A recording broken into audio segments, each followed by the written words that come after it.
Assalamualaikum warahmatullahi wabarakatuh. Alhamdulillah, mudah-mudahan Ananda semuanya masih tetap sehat, masih tetap semangat belajarnya, walaupun dalam hal yang seperti ini. Pada kesempatan ini, Ibu akan menyampaikan materi pembelajaran melalui video YouTube. Mudah-mudahan Ananda semuanya bisa menyimak dan mendengarkan video YouTube yang Ibu tayangkan.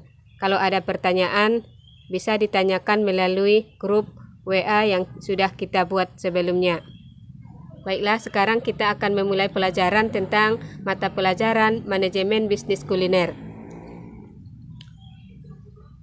Yang pertama yang harus kita ketahui, ini dia peta kedudukan bahan ajar dalam manajemen bisnis kuliner. Ada dia peralatan dapur, ada pengenalan bahan-bahan. Kemarin Ibu telah memberikan modul melalui Google Classroom ataupun melalui grup WA. Mudah-mudahan Ananda semuanya sudah membaca dan bisa menyimpulkan tentang materi yang Ibu kasih melalui modul.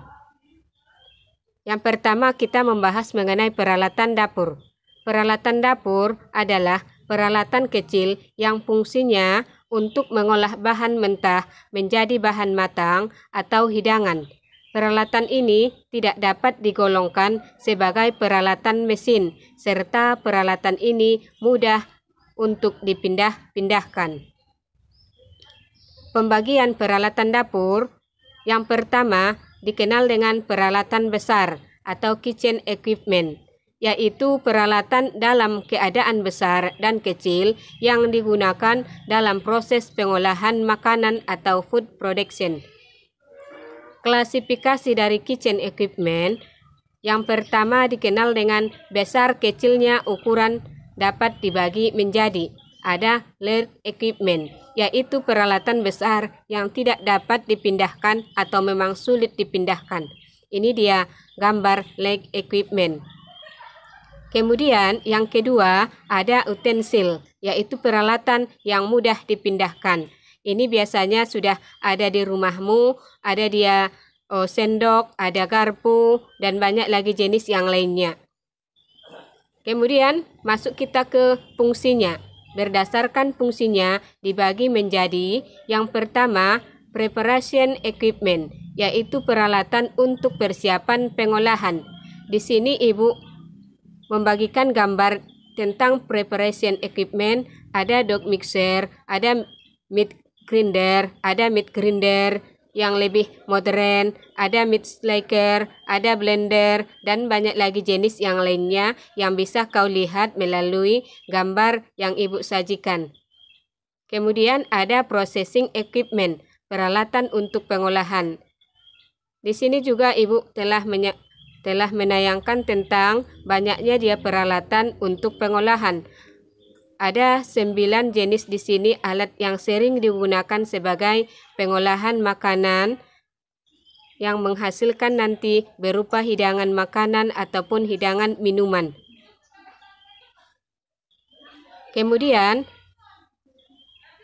berdasarkan fungsi yang ketiga ada service atau flashing equipment, peralatan untuk penyajian.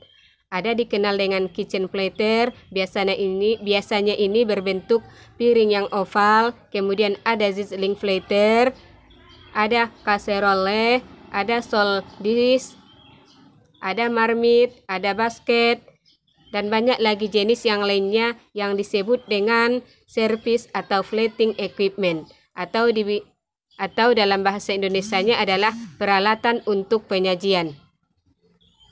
Masuk kita ke bagian yang kedua, ada holding equipment, yaitu alat yang digunakan untuk menyiapkan makanan yang sudah diproses tetapi belum disajikan kepada tamu.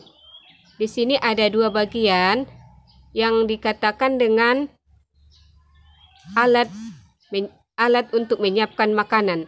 Ada dia hot holding equipment, berarti ini adalah alat untuk memanaskan. Kemudian ada cold holding equipment, alat untuk mendinginkan makanan. Masuk kita kepada pengenalan bahan-bahan.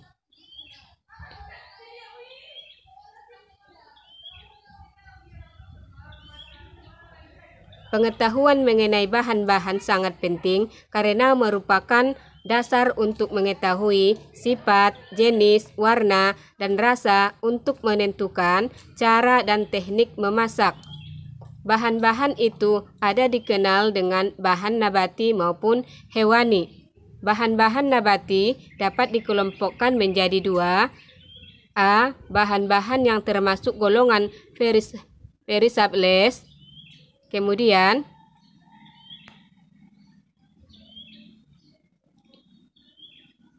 yang kedua, bahan-bahan yang termasuk golongan groceries.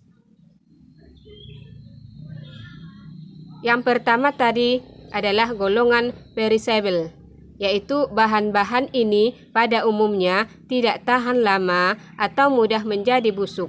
Yang termasuk golongan ini adalah bahan segar atau masih fresh, bahan-bahan yang telah diawetkan, maupun bahan yang dalam penyimpanannya memerlukan ruangan yang mempunyai temperatur tertentu. Ini dia bahan nabati yang biasanya diletakkan di dalam lemari es.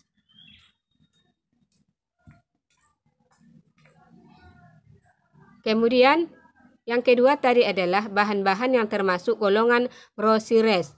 Biasanya bahan-bahan tersebut telah diawetkan, tahan lama, kering, dan dikemas dalam bentuk kaleng, bentuk botol, atau dalam bungkusan karton yang diberi label dan tanggal kadaluarsa.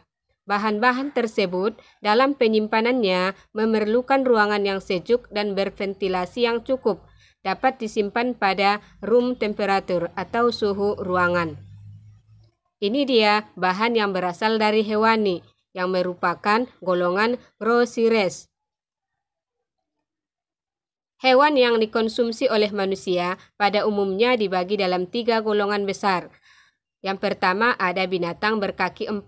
Di sini ada ibu contohkan daging dari hewan ada 4.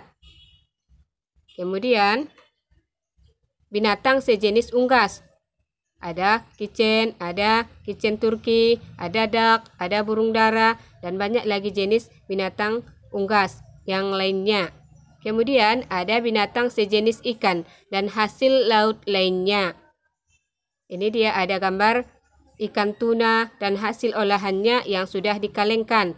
Ini gambar makarel dan hasil olahannya yang sudah dikalengkan. Kemudian ada lobster, ada salmon, ada shrimp, dan banyak lagi jenis yang lainnya.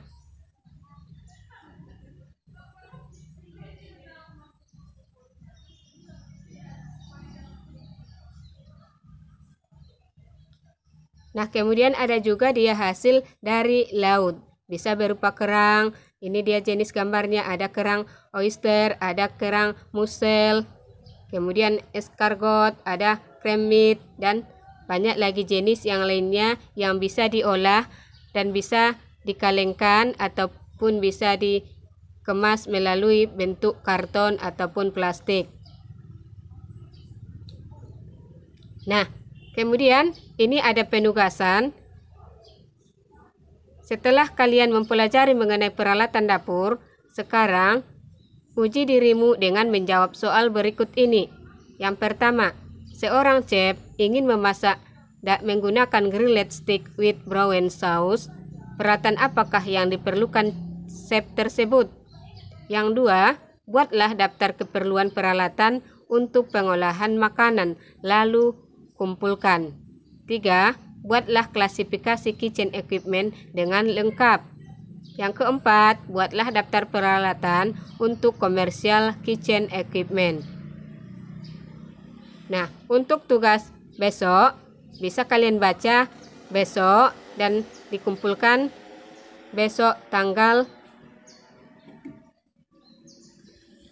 12 bulan 8 2020 melalui Google Classroom.